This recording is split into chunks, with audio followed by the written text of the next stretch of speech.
Hey guys, Mr. Cooney here, talking about lesson 16, complements. This is where it's going to start to get tricky. Okay, so we've been finding subjects and verbs slash predicates for years. I certainly hope in some version of grammar lessons or English classes, and maybe probably some of this too, direct and indirect objects. But I don't know, it's not something that people retain or necessarily understand very well. So I'm going to kind of take my time going through these directions here. So complements in general.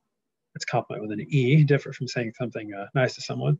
They complete the meaning of a verb. It can be one word or a group of words. One kind is the direct object, call it the DO for short.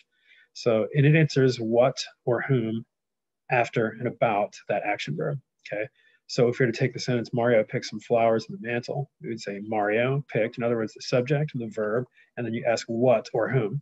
If you can answer either one of those questions, then you have a direct object, right?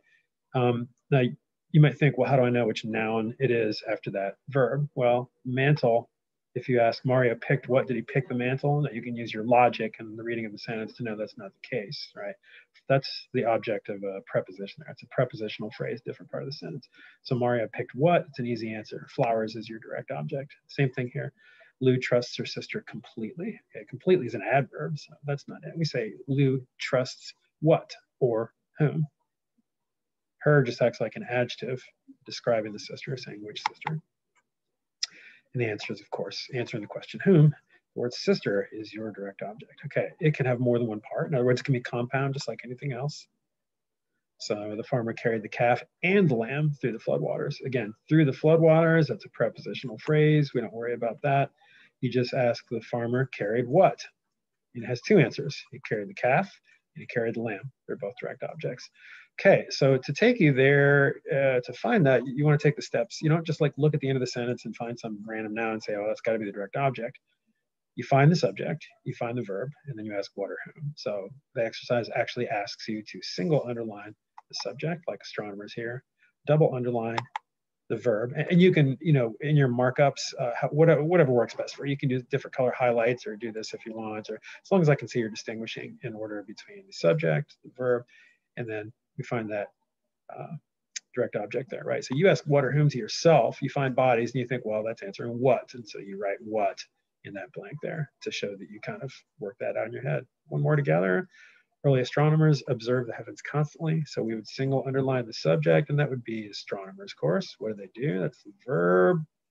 Double underline observed, and then you say observe what or whom, and the answer to that is heavens. Okay, you write the word what over here, showing you kind of figured that out. Okay, sometimes it'll be people, and then it's whom instead of what. Got 20 items here. Let's do 15 of those. Always makes it sound easy if I don't make you do the whole thing, right? Okay, the other main kind of complement is the indirect object, IO, and it answers the questions following the action verb to whom, or to what, or for whom, or for what. Kind of leaves one out there. You can only have an indirect object if you have a direct object, and the indirect object will come after the verb, but before the direct object. So you always want to find the direct object first, but then to figure out whether you have an indirect object, you kind of look back and you ask that question. Okay, so taking you through that. Subject, child, threw, right? Did he or she throw, she, because it says her. Did she throw her father or throw her mother? No, she threw a kiss. Another way of writing this would be she threw a kiss to her father and mother, right? But you can get a more concise sentence by adding the indirect objects after the verb, before the direct object. So again, child threw what? A kiss. But then to whom did she throw it? Father and mother. So those are indirect objects, right? Okay, second example, Keanu bought them some popcorn. Okay, it can just as easily be a pronoun, right? So Keanu bought what? Popcorn, that's your direct object. To whom or to what, or for whom or for what did he buy it? For them, indirect object. Third example, the crowd gave our team a cheer. Subject, crowd, verb, gave what? Didn't give our team, right? It gave a cheer, direct object. To whom did it give a cheer? Team, indirect object. There's 16 listed here. Let's do 15 of these.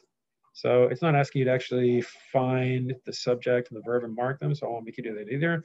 But you should do that in order to ask the right questions, right? Mr. Stevens read what? A legend, direct object. To whom did he read it? Us, indirect object. Miss Bailey gave our class a lecture on weather. Miss Bailey gave what? She didn't give our class, she gave a lecture, right? Direct object. To our class, indirect object. You get the idea. All right, 15 on exercise 1, 15 on exercise 2. Thanks, guys, and see you soon.